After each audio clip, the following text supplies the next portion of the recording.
أعوذ بالله من الشيطان الرجيم بسم الله الرحمن الرحيم السلام عليكم ورحمة الله وبركاته الحمد لله رب العالمين وبه نستعين على أمور الدنيا والدين والصلاة والسلام على أشرف الأنبياء والمرسلين وعلى آله وصحبه أجمعين سبحانك لا علم لنا إلا ما علمتنا إنك أنت العليم الحكيم قال رب اشرح لي صدري ويسر لي أمري واحلل عقدة من لساني يفقه قولي اللهم يسر ولا تعسر اللهم صل على سيدنا محمد وعلى آله وصحبه وسلم ولا حول ولا قوة إلا بالله العلي العظيم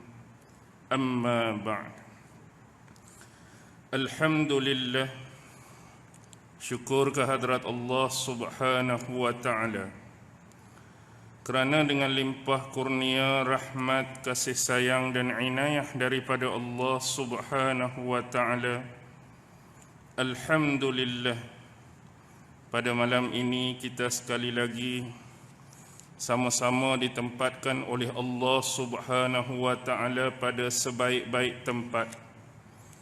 Mudah-mudahan di akhirat kelak jua kita memohon kepada Allah agar juga ditempatkan pada sebaik-baik tempat, insya-Allah.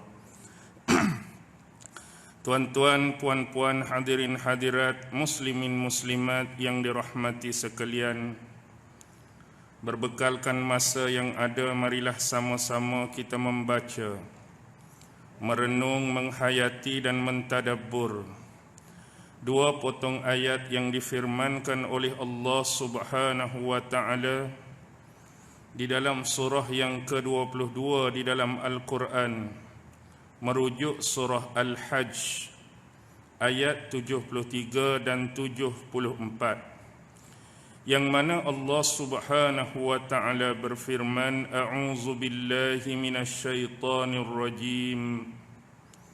يا أيها الناس ضرب مثل فاستمعوا له إن الذين تدعون من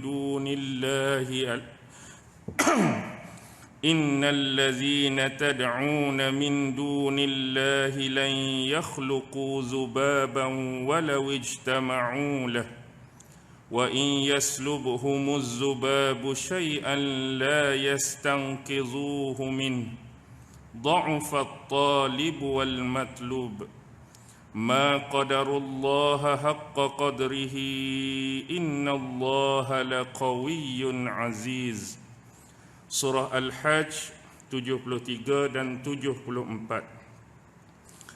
Di dalam ayat yang pertama, Allah Subhanahu wa Ta'ala berfirman, wahai manusia, dibawakan kepada kamu ataupun dicontohkan kepada kamu masalun, satu perumpamaan, fastami'u lah, maka hendaklah engkau mendengar perumpamaan tersebut. Innal ladzina tad'una min dunillahi lan yakhluqu dzubaban walau ijtama'u lah. Dan sesungguhnya segala apa yang mereka seru ataupun yang mereka sembah selain daripada Allah Subhanahu wa Ta'ala sama sekali tidak akan mampu untuk menciptakan walaupun cuma seekor lalat. Dan kalaulah mereka itu berhimpun, bersepakat, berkumpul untuk menciptakan hanya cuma walau seekor lalat, nescaya mereka tidak akan mampu untuk melakukannya. Wa in yaslubhumuz zubabu syai'an la yastanqizuhu min. Dan kalaulah sekiranya lalat tersebut merampas sesuatu daripada mereka, nescaya mereka tidak akan mampu untuk merebutnya kembali. Dha'fat talib wal matlub, amat lemahlah yang menyembah dan amat lemahlah yang disembah. Ma qadarullaha haqqa qadrih, dan sesungguhnya mereka itu tidak mengenal Allah dengan sebenar-benar pengenalan. Innallaha laqawiyyun aziz, sesungguhnya Allah itu adalah zat yang maha kuat lagi maha perkasa. Baik, pada ayat yang pertama Allah berfirman, ya ayyuhan nas, wahai sekalian manusia. Ayat ini sebenarnya adalah menyoroti dua perkara yang ingin diberitakan dan dikhabarkan oleh Allah Subhanahu wa taala di dalam ayat ini. Apa dia dua benda dan dua perkara tersebut? Yang pertama, Allah nak memberitakan tentang kehinaan berhala-berhala yang disembah oleh mereka. Yakni oleh siapa? Oleh orang-orang kafir maupun orang-orang musyrik. Pertama, Allah nak tunjulkan penghinaan kepada berhala-berhala yang mereka sembah. Yang kedua yang Allah nak tunjulkan ialah bentuk ketidakwarasan akal bagi penyembah-penyembah berhala tersebut. Dengan kata lain, Allah Subhanahu wa taala lah yang mengurniakan akal yang waras kepada mereka supaya mampu memikirkan mana yang baik, mana yang buruk, mana yang betul, mana yang salah, mana yang hak, mana yang batil. Tetapi mereka tidak menggunakan akal fikiran yang Allah bagi itu untuk mencari jalan kebenaran yang Allah nak tunjukkan pada mereka. Tetapi jalan yang mereka ambil ialah melakukan kesyirikan dan mempersekutukan Allah melalui cara apa? Melakukan penyembahan kepada berhala-berhala dan patung tersebut. Jadi ingat, poin ayat ni ialah penghinaan terhadap berhala-berhala, dan yang kedua ketidakwarasan akal penyembah-penyembah berhala. Jadi bila Allah mengkhitabkan ya ayyuhan nas, ayat ini ditujukan kepada sekalian manusia, termasuk kita semua. Dalam ayat ini juga menunjukkan Allah Subhanahu wa taala sedang mengajak kita semua selaku manusia, hamba-hamba ciptaannya, supaya beriman kepada Allah dan mentauhidkannya. Jadi hari ini kita perlu ambil berat, ambil perhatian. Kita bukan sahaja sebagai umat Islam dituntut supaya mengimani apa saja yang berkaitan dengan Allah. Beriman dengan zat Allah, beriman dengan nama-nama Allah, beriman dengan sifat-sifat Allah, beriman dengan perbuatan-perbuatan Allah. Dan satu lagi, dia akan dikukuhkan dengan mentauhidkan Allah. Apa akan jadi kalau sekadar mengimani semata-mata dan kita membuang dan menafikan konsep mentauhidkan tadi?